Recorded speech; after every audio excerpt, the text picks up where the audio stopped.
community, we are in for a treat today. Elise Joan is joining me. She is a Beachbody super trainer and the creator of the innovative HIIT program, BarreBlend. Elise, I first heard about you from one of my girls who's in my program, The Shift. And I was asking them, who would you love to see interviewed? And she was like, oh, it's got to be Elise. She was like, she is my hero. She has like saved me. She's going through this breakup right now. She is the most inspiring, motivating, but like just knows how to bring out the best in people. And yet she's like, she doesn't even know me, but you know, she's just such a huge advocate for the work that you're doing. And I know that so many other people are. You have a cult following. You are like, I know, but I'm excited to hear it. You've been doing this work for a really long time. And I want to talk about your journey into, training and teaching and mindfulness and yoga and all the things that you encapsulate in your work. But I'm also really excited to dive into a conversation that women have been asking for over and over and over again. And I just hadn't found the right person to talk about it, which is your journey with infertility and motherhood and all of these pieces. So thank you for joining me today on the show. Oh my gosh, thank you so much for having me. And I love hearing that about your friend. You know, I've been teaching in this way, which is kind of authentically leading with my heart, since I went through a very challenging divorce when I was very young. So in my 20s, I started shifting my teaching, whether it was yoga or fitness or bar, from trying to be perfect all the time and always appearing like I have everything together to actually vulnerably sharing, you know, what I was experiencing. Here's some things that helped me, you know, in this time of breakup. So I tend to specialize in women going through challenging things, whether it's breakups, infertility, you know, feeling empowered as a mom, all these kind of different things, because look, we all have these experiences. And I feel like the people that inspire me most are the people who share their challenges as much or more than they share their successes. Yes. I mean, I'm here for it. This is what we're all about here, is celebrating those successes, but also acknowledging that I watched a documentary randomly on Garth Brooks the other day, and he said, and I loved it so perfectly, the audience who's listening right now won't be able to see what my hands are doing, but he said, everything in life is both a blessing and a curse. You know, we have, we meet that person that we're with forever. And while there's so many blessings, obviously within that, there's things that you also quote unquote sacrifice when you're going to kind of continue in a partnership with someone. Your career grows, blessing, of course, but like a lot of stress and overwhelm comes with that. Motherhood, same sort of thing. So I love that you have so vulnerably, you know, opened up and shared both your blessings and your curses. Thank you. Well, I mean, I think it's really a matter of perspective, right? We can view challenges as opportunities, especially like now in the world we're living in now. You know, you either look at these obstacles and these, I love that you know, use the word shift in your work, because I really do think this is obviously a global shift that's happening. That's reality, but it's also an opportunity to shift within us. How do we perceive this? Is this an obstacle that's the end and we are mourning the old way? Or is it an opportunity to kind of shift our perspective, up level the work we do, change it to adapt to create a new and better world? And I think that the blessings and curses are kind of interchangeable. There's a great quote that I love, and I think you would appreciate. And it is, sometimes not getting you what you want is actually the greatest blessing, because we don't always know what's best for us. And in my experience, some of the greatest triumphs of my life have come from the biggest challenges or things that could have been perceived as devastations. Yes. And it's so hard to remember that and recognize when you're in it, like when you're in the divorce or when you're in the injury or when you're trying to get pregnant and it's not working.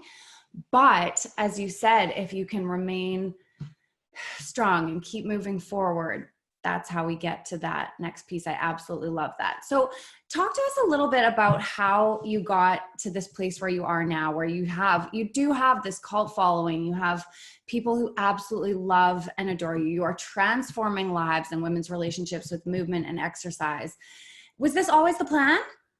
No, as life has it, it's been a very long and winding journey to get here. And first, I'd love to like address anyone in my cult following. Thank you so much for being here for it. I absolutely, like your friend shared, oh, I feel like we're connected and she doesn't even know me. I actually feel very deeply connected to my community doing BarreBlend or finding me on Instagram. I read the DMs, I watch the stories. So I do feel connected with my community, and I'm honored to be creating change that goes so far beyond flat abs and great butts. Like you get those things at the end of the day, fitness, like the program's going to deliver those things. For me, it's the least interesting part. But Yeah. the very roundabout journey, how I got here was based on a couple big life altering challenges.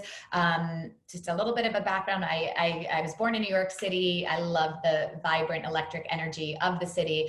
My parents are PhDs and law degrees. They were at Columbia at the time, so they're highly academic people, and they were gifted with this very emotional kind of spiritual child. They're very cerebral, and I was very emotional and sensitive. Yes. But what's really cool, I think we learned a lot from one another, and they never thwarted my creativity, which is great. But, I was kind of planning on following their path. And I grew up dancing with the Virginia Ballet Company, which is how I found my love of movement. I remember when my mom first put me in ballet class, I think the right teacher found me, and she was my first teacher. This is even before kindergarten, right? That I was put in dance class.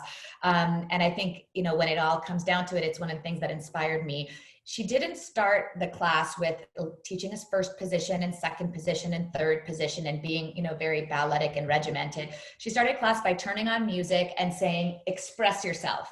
And I just remember being like, this is where I've always belonged, and just like dancing around the room, not regimented, not trying to make us be something we're not.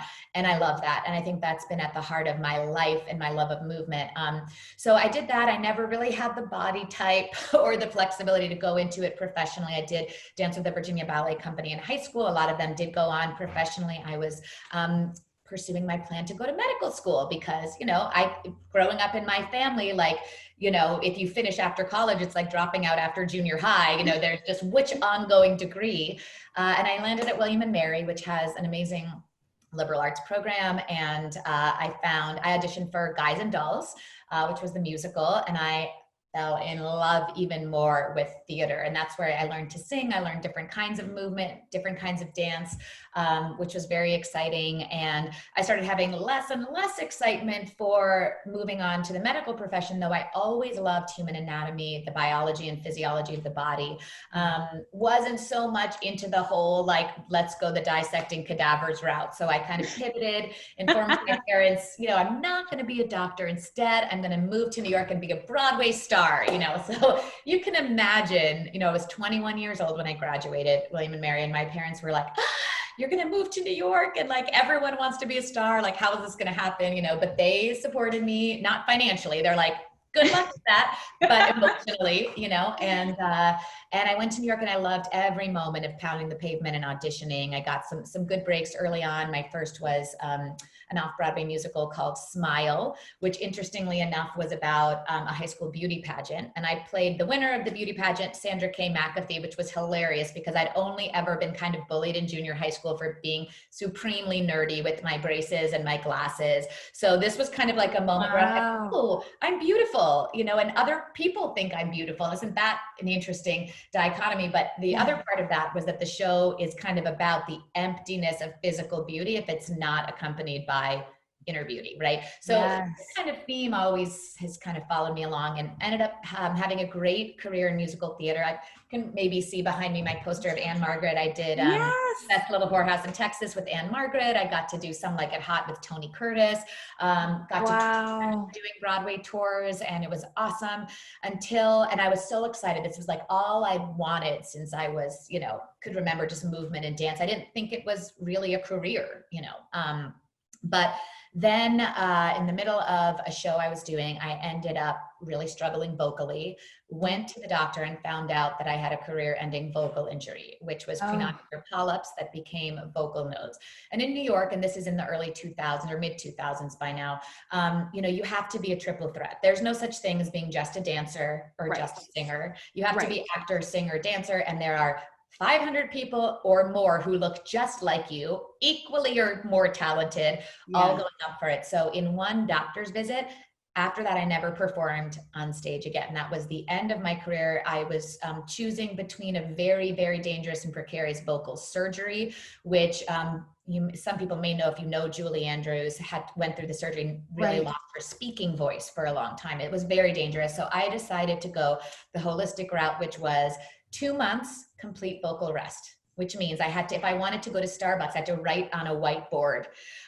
So this was devastating for me in many ways. Number one, my career was over. Okay, that was a lot to process as a 28-year-old who worked so hard to get to this point where I was finally working regularly. And then number two, I literally had no voice. So that did a couple things. It really taught me to listen, which I think is one of the things that I love about teaching online and with the Beachbody community, is that I hear everyone, I watch the stories, I absorb it, I hear what women in particular, that we do have some amazing men doing barre too, but what they resonate with, what's powerful for them, and I'm able to incorporate that. But it's how I found yoga, actually. I couldn't go to dance classes anymore. You just knew too many people and you couldn't not talk. So I found a yoga studio. I got, it was $100 back then, $100 for 3 months unlimited yoga. Wow. Now that would get you like 2 classes in real life, right? But I found it and I came to the mat and I just cried and cried and cried my way through my first class, realizing that in addition to the physical strength of this practice, the emotional release. So that, you know, I started practicing. The owner of the studio was like, you seem to have like a real love of this practice. We could use more teachers like you. And this is, mind you, I'll remind you, this is before yoga was cool. This is 2004, no Facebook, no Instagram. You know, and the owner was like, I think, you know, if I put you through teacher training, would you teach some of our unpopular class times, which is like 5:30 in the morning in New York City? 3 buses later, you're up at like 3:15. So I was like, so I'll get certified and I'll commit to doing that, you know, and let's just see how this goes. When I told my family friends, this is when people were like, oh, are you like joining a commune? Are you in a cult? Like you're only going to eat kale and like never shave your armpits again. Like this is what now you hear yoga teacher and people think sexy bikini clad backbending. Totally. You know, back then it was like, you're a freak, but I just disregarded it because I loved every moment of training. It kind of brought in my interest in human physiology. We had to study anatomy, biology, all of those things. So I loved it. I started teaching. At first I was, you know, like I shared, just kind of trying to be perfect and have all the right quotes and say all the right things and give all the right alignment. And it was great. And then I led me to barre, which was natural with my ballet background and my love of movement. So that's kind of how I started teaching. And I fell in love with it. Then about 3 years into teaching, I had married one of the star of one of the shows I was in, and I was the chorus girl, and, you know, disregarded everyone else's opinions. I'm like, oh, but he's dark and brooding and rides motorcycles and has tattoos, and you just don't understand how deep he is, you know. And turns out it really wasn't, you know, he had, that's his story, I'll let him share, but, you know, he did have some issues, you know, and therapy and things wasn't helping, and it just, it was literally crushing. The marriage was crushing me, crushing my soul. He had an alcohol problem and a lot of other things.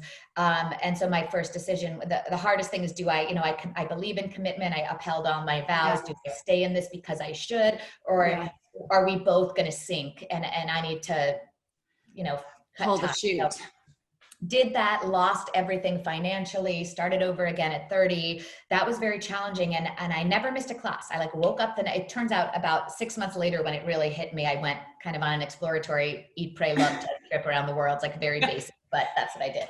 But in the meantime, I never missed a class, but I would go in and teach. And I would say, honestly, today was a hard day. I woke up crying. I'm feeling this.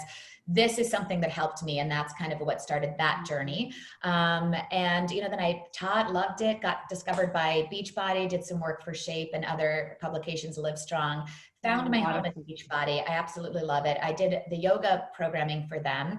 And then, you know, Beachbody's very results oriented. So the yoga programming wasn't as popular with the demographic because they like more, you know, hardcore workouts.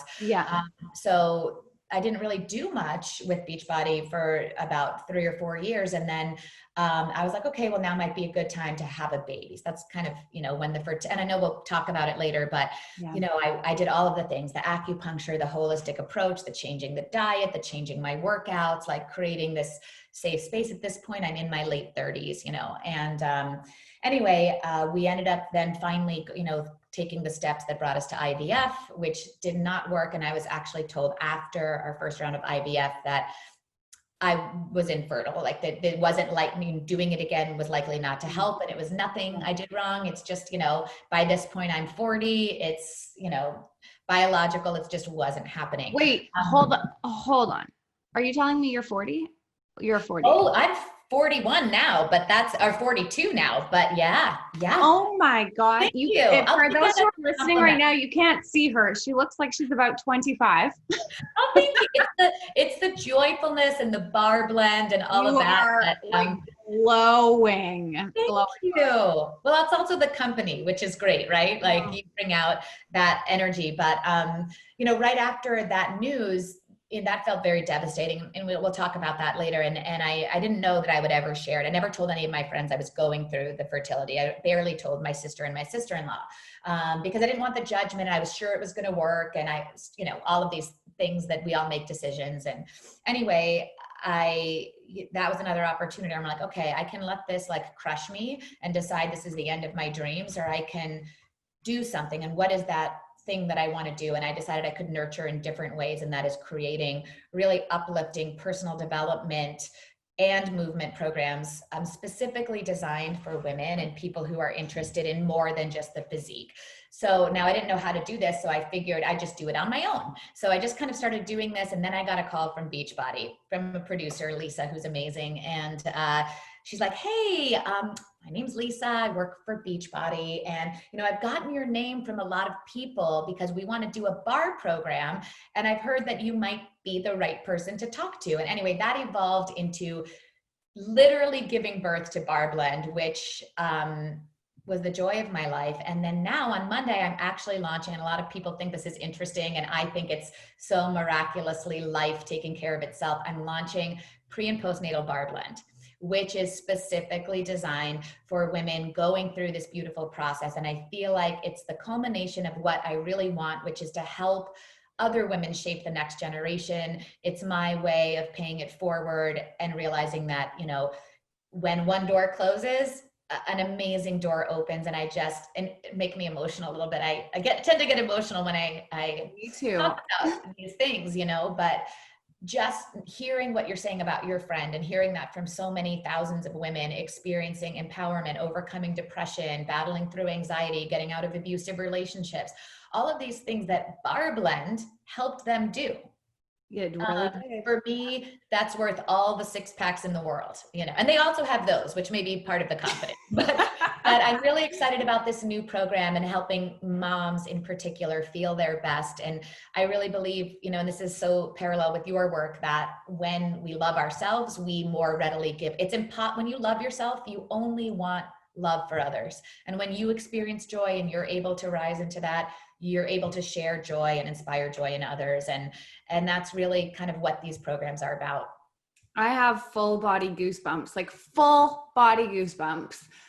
listening to you talk about the birth of this new program that you've created, and how as one door closed, you're still showing up in a way that is going to impact the next generation over and over and over again by giving moms self-esteem and confidence. And it's not about the 6-pack at the end of the day. It's about how you feel in your body and knowing that you're strong and knowing that you are taking care of yourself. And I mean, I see it in the work that I do as well. The gift that, not the gift, but like what that provides for women, it does span through generations. So I'm like so blown away by everything that you've created, and all the energy that you bring to the world is absolutely amazing. One of the things Melanie mentioned that she loves most about your classes is that I don't know if it's one specific class, but that you will incorporate a mantra or an I am statement, and you'll pick a word, and then from there you will shape your class around this power statement, essentially. Where did the inspiration for that come from, and what does mantras and I am statements and affirmations mean to you?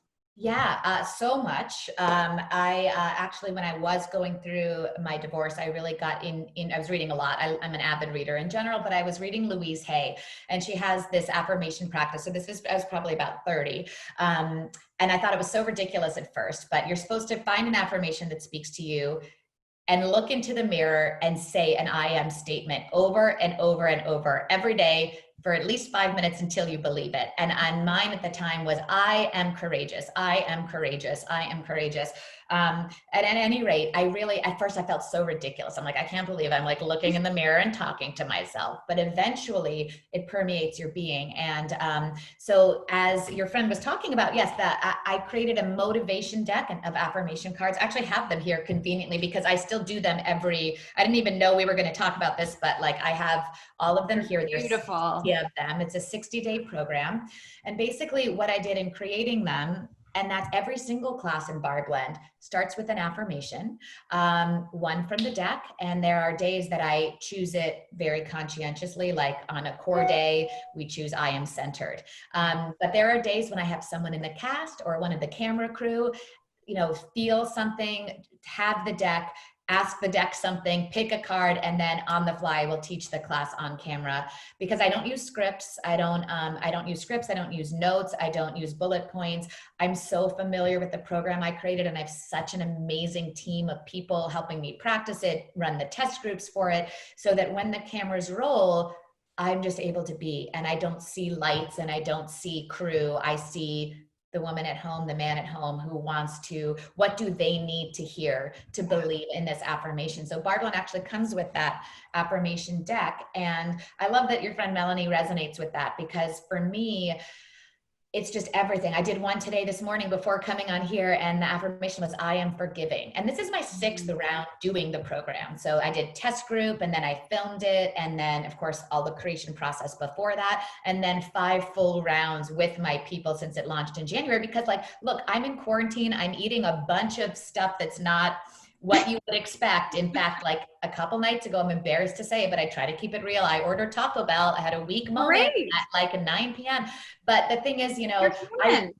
You're I human. want to create a life of balance. I drink my shakes every day. I drink my green juice and all of that, but I indulge as well. And this program, 30 minutes a day, has kept me like in peak form, which doesn't shock me because I created it, but still I'm like, wow. But anyway, in the workout today, I am forgiving. It just reminded me, it's like, okay, we're all kind of dealing with challenges with the global pandemic, with things going on in the world, with hopefully contributing to curating positive change. Let's forgive ourselves that we can't do everything every day to everyone. And just these affirmations really, even my 6th time through the program, they take on a different meaning depending on what the day is or what you're going through. And for me, like you shared earlier, I've never known anyone that was unhappy, got a 6-pack, and became happy. 6-packs don't make you happy. Nope. Big booties don't make you happy, but a strong core does, and feeling elevated and lifted in your spirit does. And so kind of the class becomes a metaphor for these lessons. So you're kind of getting personal development and maybe a little bit of emotional therapy while you're doing this incredibly hardcore work. And my goal is to have people smile and enjoy it, even though they're burning and like sweating from their eyeballs, So it's a great program. And the pre and postnatal will also have the affirmation elements repurposed, of course, for pre and post. And then I'm releasing all 60 affirmation cards as 3 to 5 minute meditations as well on Beachbody. Wow. Oh my God. I want to offer this to everyone who's in the shift. I feel like this would be such an incredible program to have people give access to essentially the group. So I'm going to, this is a whole separate conversation. I mean, I absolutely love it. And I know I'm talking a lot about Melanie, but I absolutely adore Melanie. And she is currently going through a breakup, which was part of the reason she's dove into your program so much. And I know that forgiveness will be a big part of her story within that breakup. So Melanie, as you're listening to this, take it as a sign that she just mentioned that specific affirmation card. And yet, it's what you said. I'm so glad you shared about the Taco Bell piece, because I think when it comes to fitness and food for women, it is such a complicated relationship. And you've also touched briefly a lot on the pressures as women to be perfect, to do it perfectly, like to commit to the Beachbody program and to never miss a day and to like eat perfectly clean the whole time. And what I've found in my own journey and with the women that I work with is it's just not sustainable to do that. And it ends up resulting in a lot of shame and a lot of feelings of lack. So I am thrilled that Elise Joan just mentioned that she has Taco Bell and also green smoothies and also hard days and also good days. Yeah. And also days that I, a lot of days when I don't feel like working out or coming to the bar are the days I do. I push play and I play these games with myself. I'm like, I'm just going to do the warm up. And if I do the warm up, I'll feel good. And that's better than nothing. Then the warm up, I'm like, oh, I'm feeling good. Okay. I'm just going to do the gluteal work section and then I'll be done. Up to 10 minutes, and then suddenly you've done a half hour, you feel amazing. But there are days that I take conscious rest days. I mean, BarreBlend has 2 built-in rest days where you do like roll and replenish and stuff, but exactly what you said. And this idea, and it's very rare that I meet, my husband is awesome. He's like a tall, handsome dude. I've never seen him stand in front of a mirror and be like, does my belly look big in this? Or, oh my God, I can't believe I ate that last night. Or I wonder what they thought of what I said in the meeting today. Like what are these fine lines doing coming in here? Why do I have an 11 in my forehead? Exactly. I've been like living with this man for 6 years. He is compassionate and wonderful. He is confident. And I'm not saying that there aren't men that deal with shame and these kind of things. For women, it's sort of, I feel like society puts so much pressure on it. You have to look perfect. You have to do all the feminine things. And then you have to be powerful, but don't be too masculine. And you have to be strong, but not too strong. And, all of these things that it's an impossibility to live up to. And in my experience, similar to yours, overly regimenting your life, nutritionally, fitness-wise, to-do lists can be very detrimental. Lately, I've been proud. I share a lot. I'm on Instagram at Elise Joan Fitness, and a lot of what I talk about is not the physical fitness element, but lately one thing I've been practicing is taking things off of my to-do list and cultivating a day where I feel successful by here's 3 non-negotiable things I want to get done today. One might be career oriented, one might be family oriented. If I do these 3 things, I'm going to celebrate my triumph. If anything else gets done, that's great.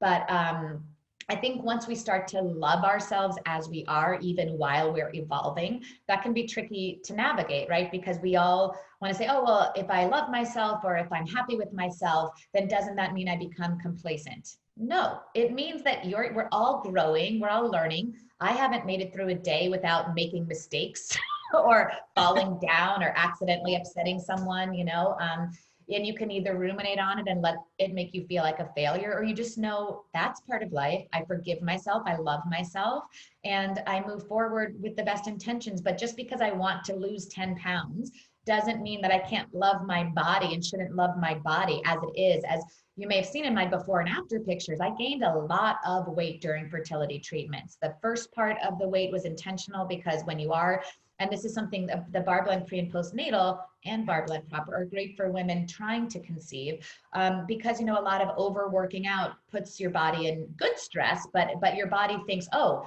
I'm doing cardio and running. I must be running from tigers. Not a good time to have a baby. Like totally, yes. We forget the biology of our body, but so it's great for that. But also, so the first part of it was intentional. I had to shift from super working out to more gentle working out. But then with the hormone treatments and all of that, and then, the sadness I went through, and I did let myself mourn and feel it, the sadness after the fertility treatments, because when I went through that divorce, I literally left one night and stayed in a hotel, never went back and taught 4 classes the next day. And I didn't feel the repercussions or let myself experience the grief until 6 months later, when it hit me like a ton of bricks, which it's going to happen. You can suppress it and tell everyone and yourself you're okay. It's going to hit you. This time I learned, so I knew better. I gave myself time after the fertility treatments to just be sad. And part of my sadness also involved like endlessly rewatching Game of Thrones with like a pint of Ben & Jerry's ice cream. So anyway, needless to say, I was about 16 or 17 pounds heavier, probably 14 pounds overweight. And my muscles have kind of atrophied a bit. And it was, I still loved my body. That's the thing. And that's what I had learned in that time. I posted my before picture, and when I posted it, I was sure to say, like, look, both of these bodies are beautiful. This body is designed to welcome in life, to curate a hospitable environment. And that was the goal of that body. This body is my post BarreBlend, athletic, show up powerfully and have the energy to lead women body, right? They're both great. But when you have weight to lose, you want to lose it. But I think the first step, honestly, to losing weight, even when it's weight you should lose, like my doctor was like, nah, you got to kind of lose at least 10 of these pounds for heart safety and stuff. I think the first step is appreciating your body. I never shamed my body. I would say, thank you for these strong legs. Thank you for this strong body. We're now transitioning to a different kind of body. And I think when you take out the shame around eating, the shame around what your body looks like, the shame around not working out 7 days a week, your body goes with you instead of resisting you. And I think that really translates. Oh, it's so powerful, and it is so spot on. Nobody ever sustainably loses weight or finds happiness and health and wellness within a body that has come from a place of shame. It's got to come from a place of self-love. And that feels hard because we're programmed to feel ashamed of ourselves and to feel not enough. But it is possible. It is 100% possible to shift exactly where you are right now into a place and the space of self-love.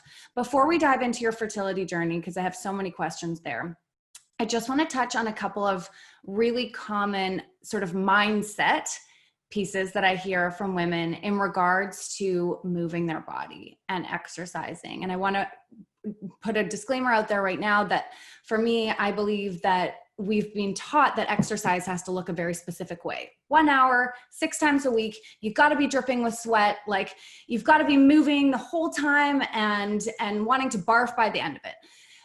And that, to me, I really had to work to change my perception of what movement and exercise needs to be in order for wellness. And for me, that some days I need yoga because I'm anxious and my body's already too turned on. And some days I need to release energy and step into my strength. And I need that hardcore, I'm going to like almost make myself barf workout.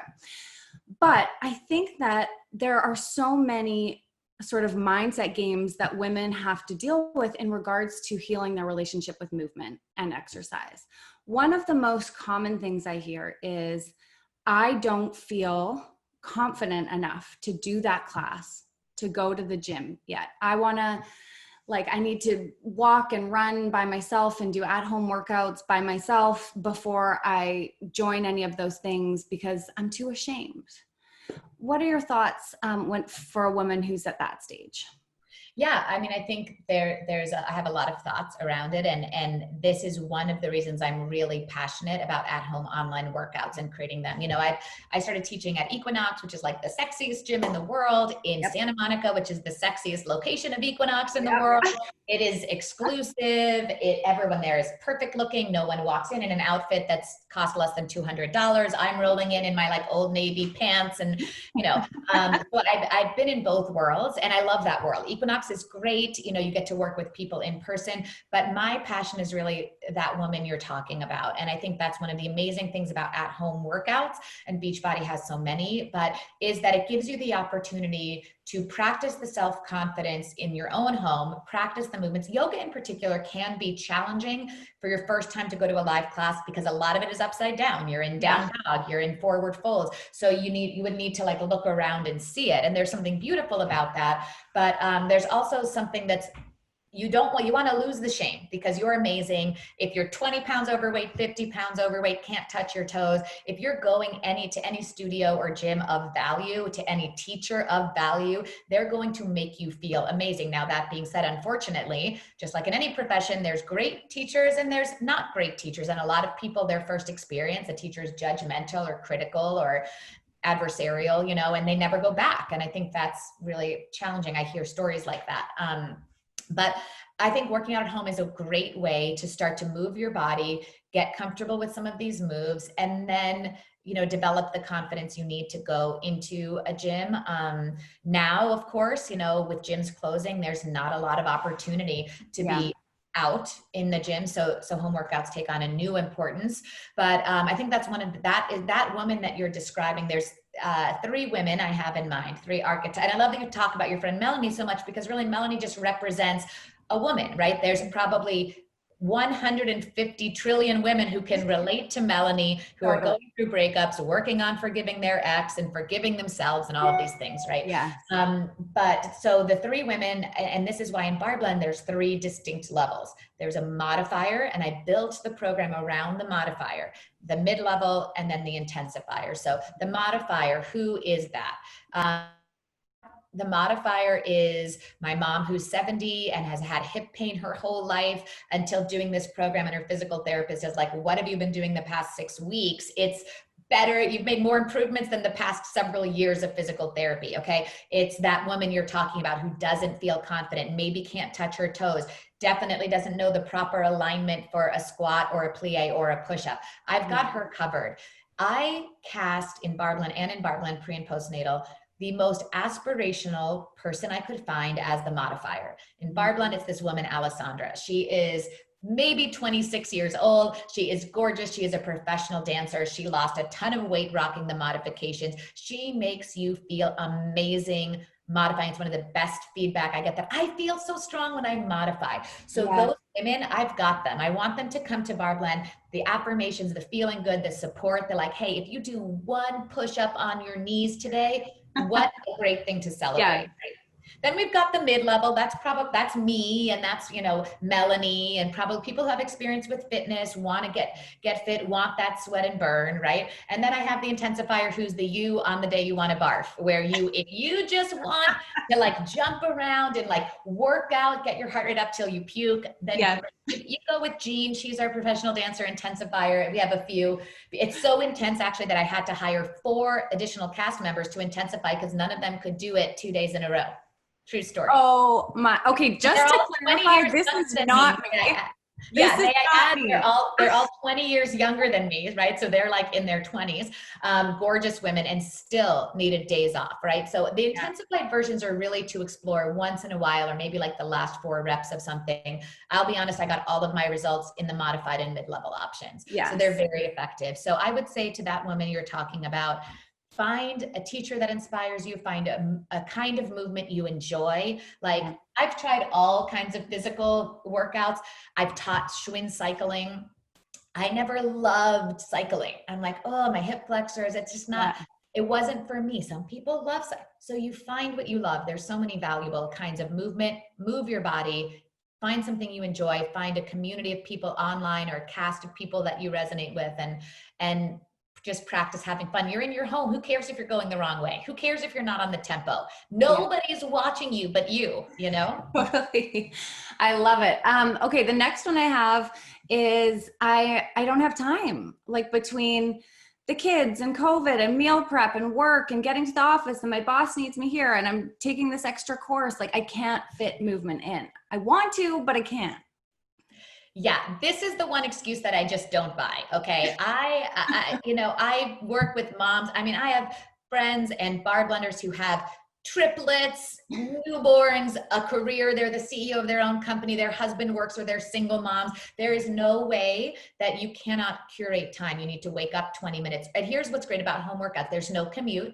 You don't have to do it on a gym. I do understand the time excuse if you're going somewhere and it's that studio schedule, and you have to get a sitter, and you have to drive there and park there and drive home.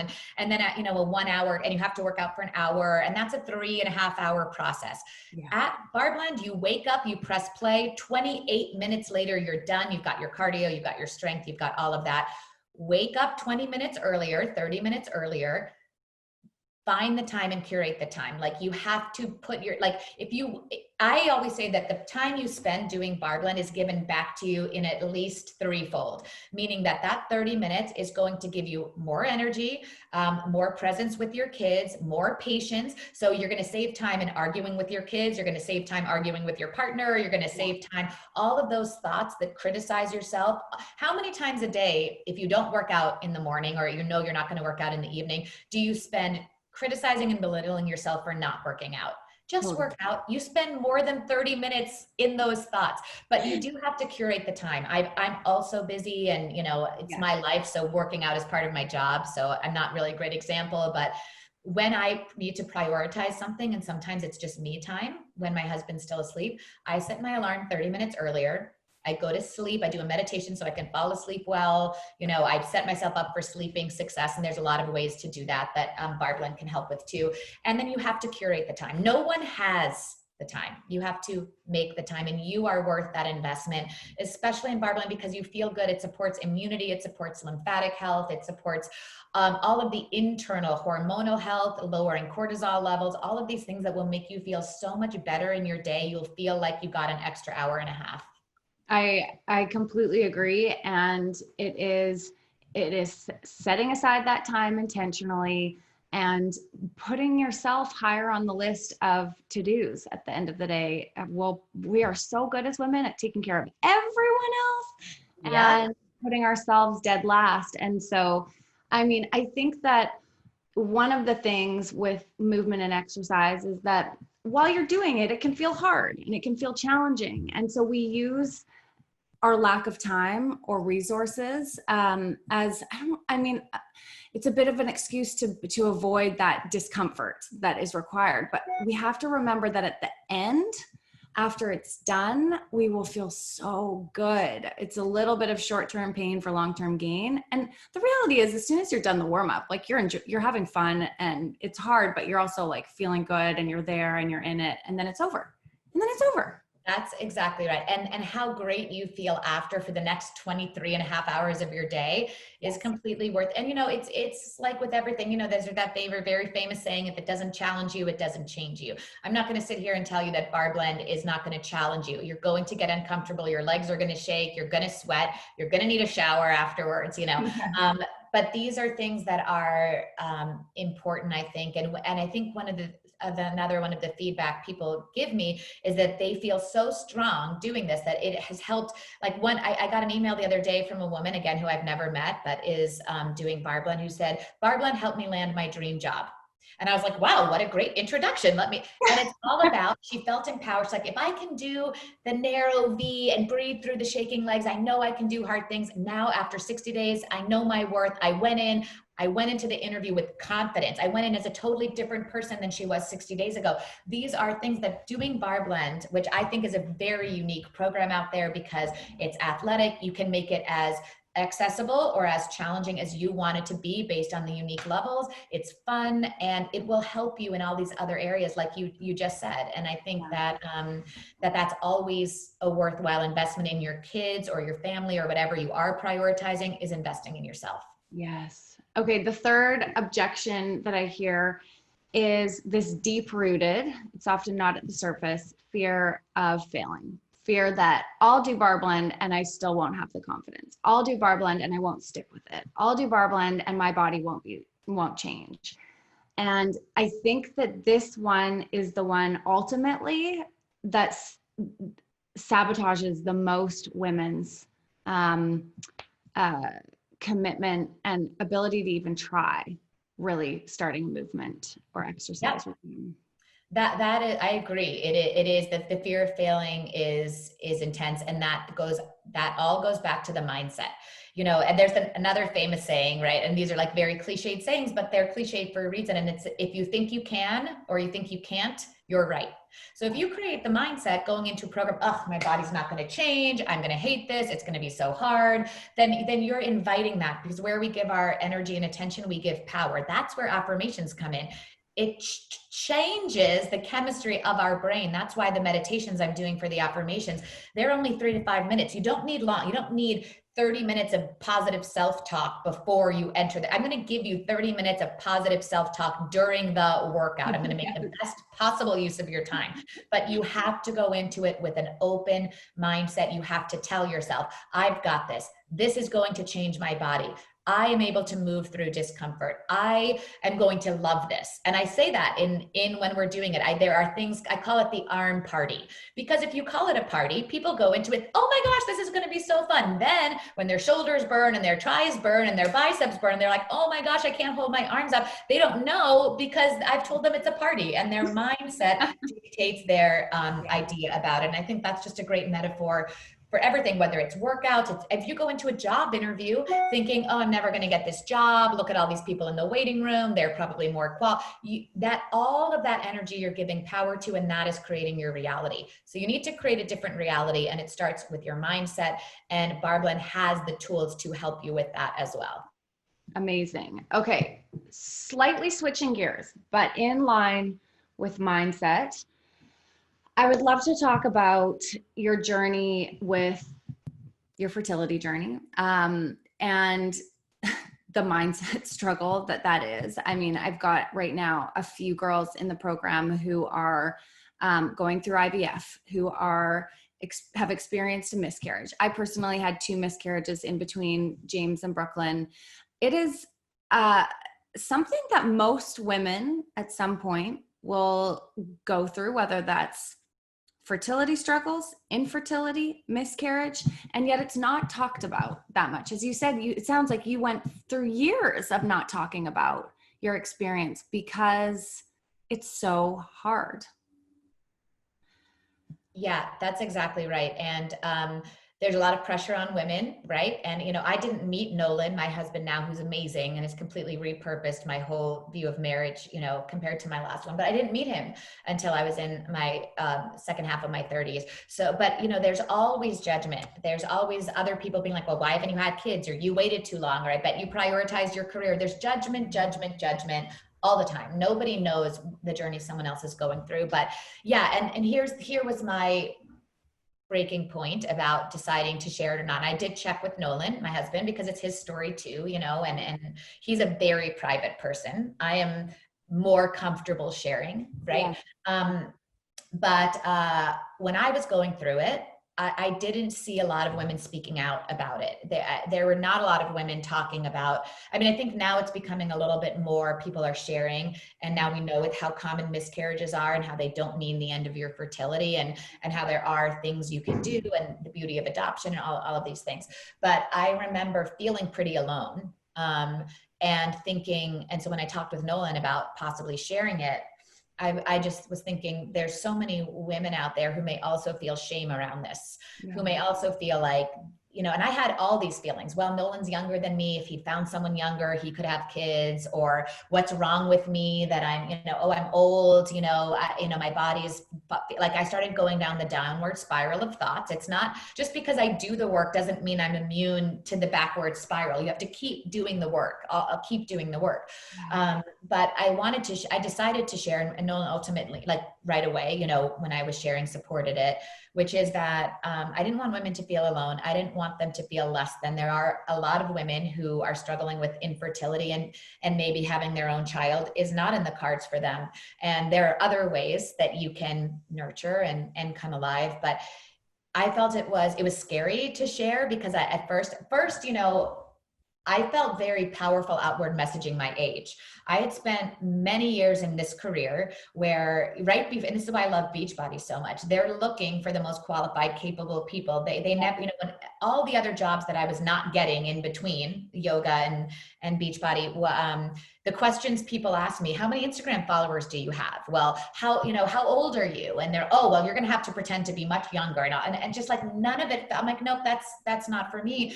But I never outward messaged my age. I'm like, well, I'll just like not talk about it. Yeah. And then why am I not talking about it? Why is it not an awesome thing that I'm now a woman in my 40s? I'm able to have this freaking booty and these arms. And that is a testament to the physical part of the work. But even like you say, thank you for the compliments. I'm trying to be like the last person in LA to age gracefully and like not do Botox and just do inner spiritual light and stuff, facial at home now.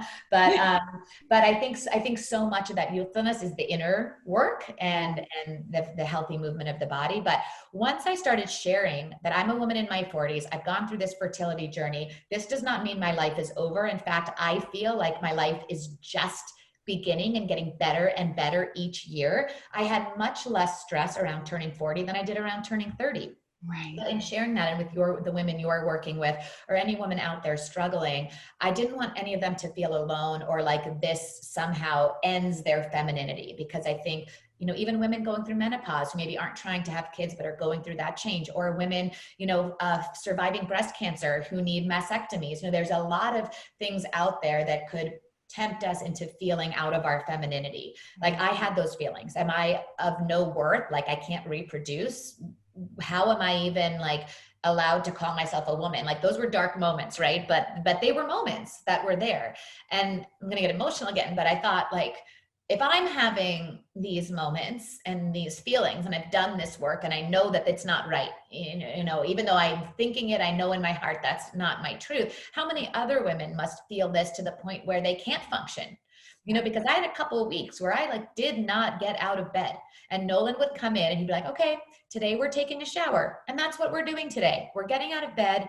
We're taking a shower. The next day, today we're taking Larkin for a walk. We're going outside. I mean, I was just like I said, I let myself feel it, but you know, I'm like, how many women must not have a Nolan or not have the work or not have the help or the support?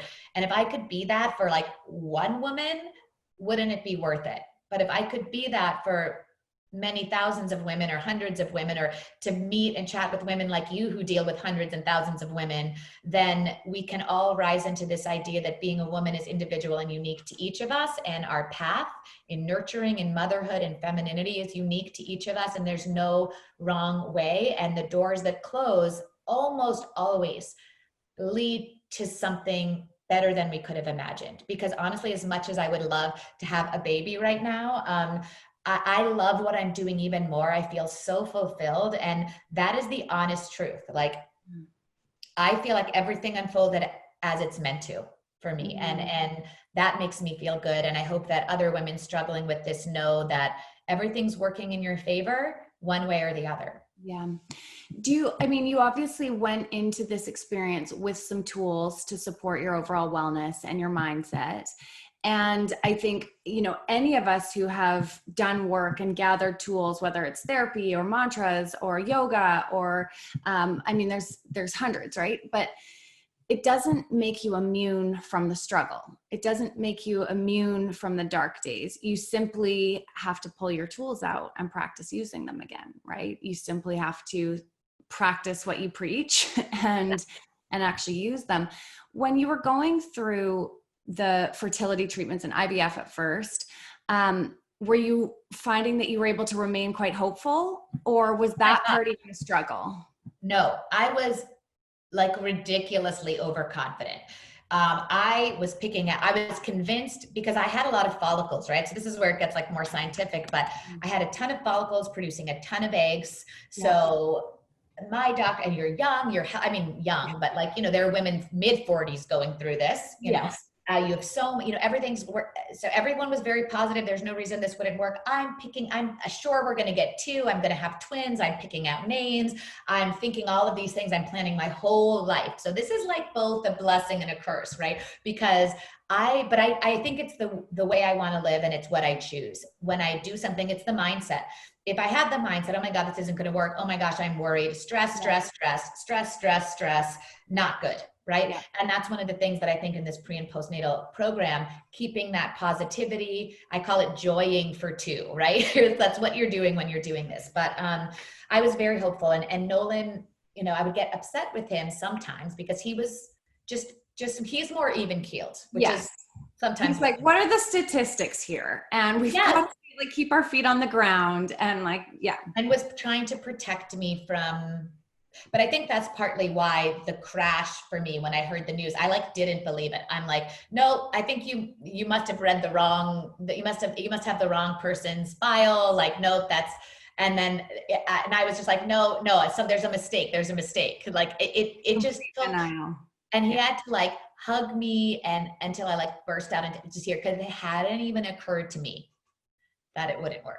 Right? It hadn't occurred to me, because I have really kind of mastered this positivity mindset. And then what you have to master is, okay, give yourself the time, sleep, rest, compassion, repair, but then repurpose. Like, I wasn't going to lose hopefulness that there was a calling for me or a purpose for me related to being nurturing, creating something of value, whether it's a human child or a program that changes people's lives.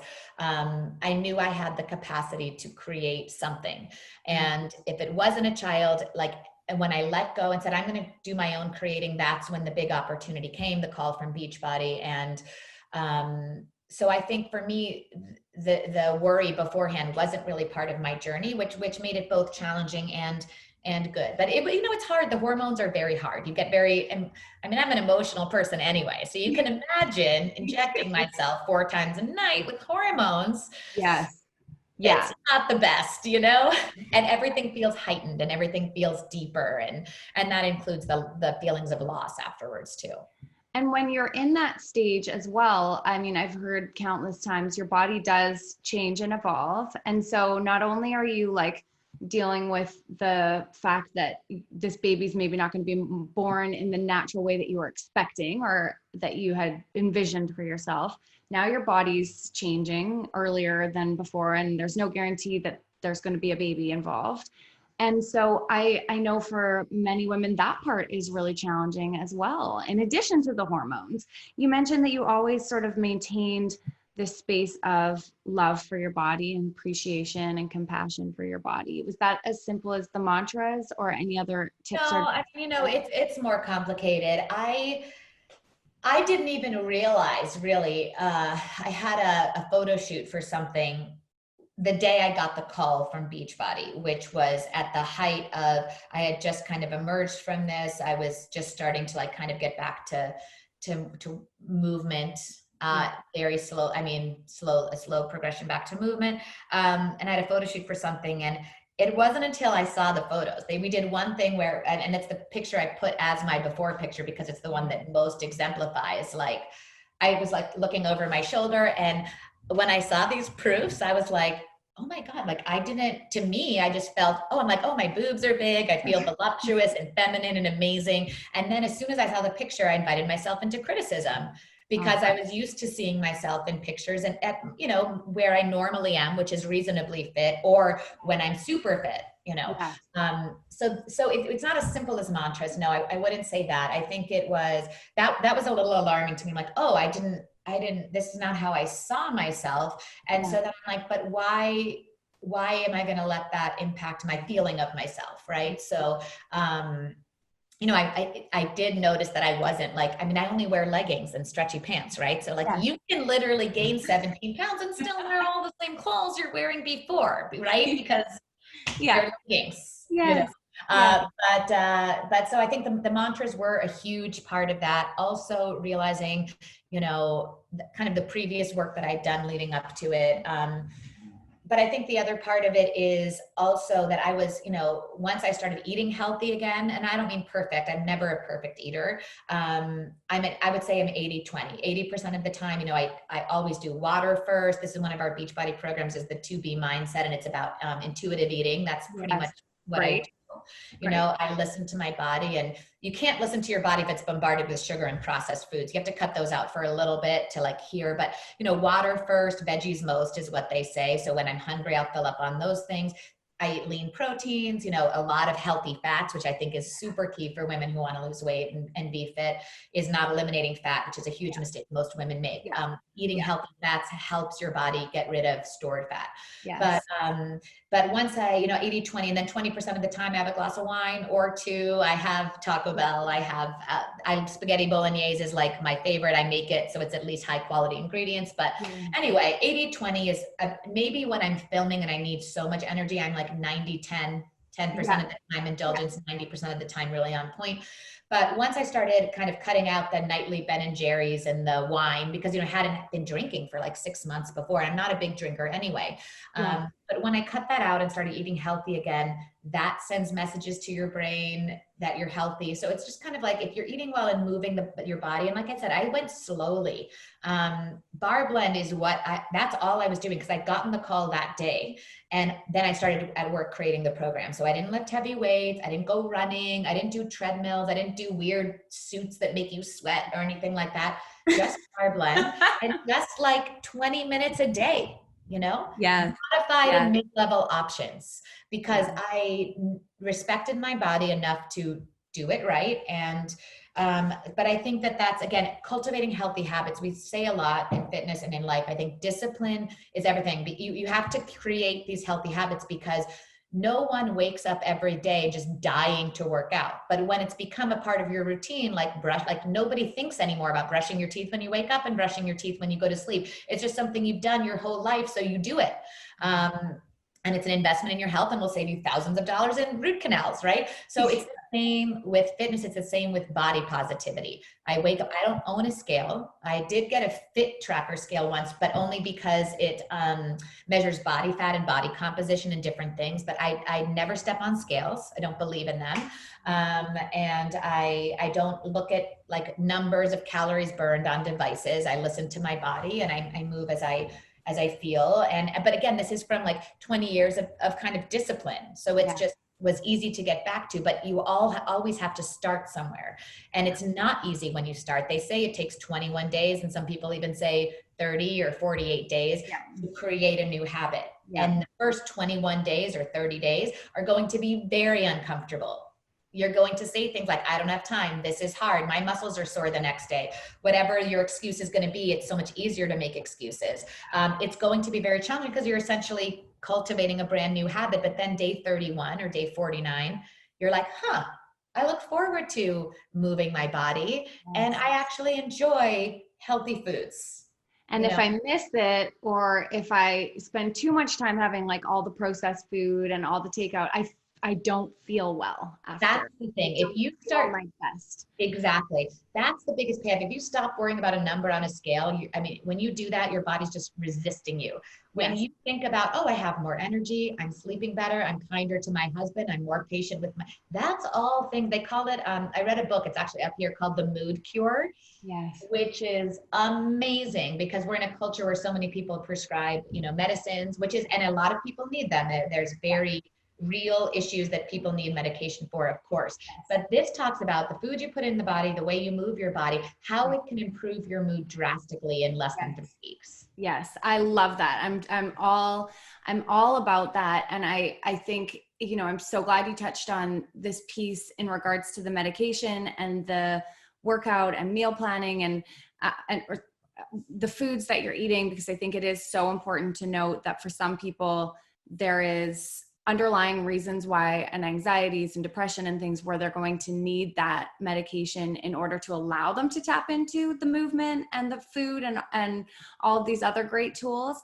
But that when we're, able to build those habits to support us, then it really is, it's not about the physical. It's so much more about your mental ability and your capacity and your mental strength and that whole side of things. Elise, you are such a gift to women. Oh my gosh, you are. I feel like we could talk forever. We could literally talk forever. I told her coming in, I'm like, we usually aim for 30 minutes. So here we are at like 70 minutes. Yes, totally.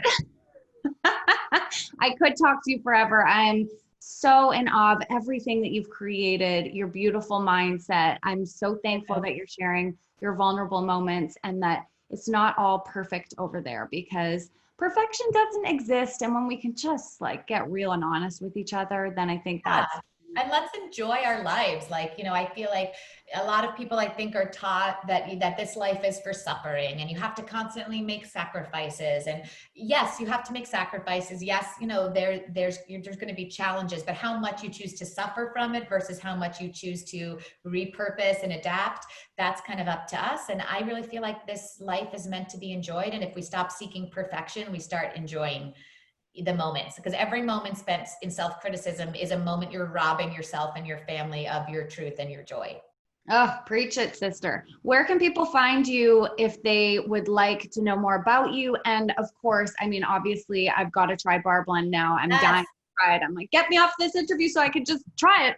Yes, I love it. There's a free sample workout up, and the best way to find me, I'm most active on Instagram. So I'm at Elise Joan, which is my name, Elise Joan Fitness. And in my bio there I have a Linktree bio. It has my friends and family discount to purchase BarreBlend, but it's now included in just a regular Beachbody membership. And the pre and postnatal program is dropping directly to BOD as well, meaning you don't have to purchase it separately. $99 a year, you get everything, and that's unlimited access to all of Beachbody. So, you know, you can do all of my programs on there. So that's a great deal. But all the links are in my Instagram bio, and I post every day and I do stories. And if you do BarreBlend, like tag me, I'll see your stories. I'll be inspired by your journey. You know, tell your friend Melanie I said hi and congratulations and thanks for introducing us so that we could have this conversation. But do find me on Instagram. I engage a lot there. I'd love to have you. I've been calling it my high vibe tribe, hashtag high vibe tribe, because everyone who's on there, and it's just a supportive group of people encouraging one another rather than tearing each other down or being in judgment. And I just think we need more of that. I totally agree. Thank you, thank you, thank you again for joining me. If you are listening to this episode and you enjoyed it, please take a moment to copy the link, send it on over to a friend who could use Elise Joan's words of wisdom and her high vibes. You can also screenshot this episode, tag at Elise Joan Fitness, at Raw Beauty Talks. I always seem to be forgetting my Instagram handle these days. Tag us. We will regram it. We cannot wait to hear what you thought of this conversation. Thanks again, Elise. Thank you.